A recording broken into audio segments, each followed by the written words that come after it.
Hello my darlings, I'm TwisTay, and today I'm going to be talking to you about a sequel that I feel surpasses its first movie. I'm going to talk to you about the newest movie, The Conjuring 2. The story is about Ed and Lorraine Warren. They travel to London and they go to help out a single mother who is raising her 4 children by herself. And as it turns out, there are malevolent spirits that are haunting the house. And Ed and Lorraine are there to try to figure out if this is all a hoax or if it is indeed the real deal. Now, when I first saw the trailer for this movie, I actually kept my expectations low because several horror sequels in the past have proven to be complete and utter fails. There has been Sinister 2, there's been, in my opinion, Insidious 2, and the list goes on, which makes me feel, why should there even be a sequel? But then James Wan brings up this sequel.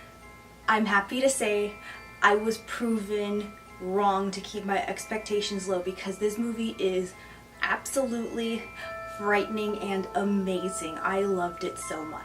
This movie shows what a horror movie is supposed to be. Okay, darlings, let's get down to business of what it has and what it has not. Now, I'm going to be doing this rather differently. Instead of an example from after every number that I tell you, I'm only going to give you one example from one of the categories because I feel like a few of those would be spoilers and I want this to be an absolute spoiler-free review. There are 5 horror cliches and the biggest one is it's a haunting. Paranormal investigators go in there to figure out if this is true and to see to what great detail as to how powerful this somewhat entity really is. But then again, that happens for all haunting movies. Total amount of eerie moments and suspenseful moments, 9. These eerie moments were subtle at first and then they caused little by little more tension and more anxiety to it, and it made you feel incredibly uneasy. And then of course every eerie and tense moment there is some suspense to it, and it frightened the living daylights out of me. There was quite a few times where I actually screamed. It was really scared.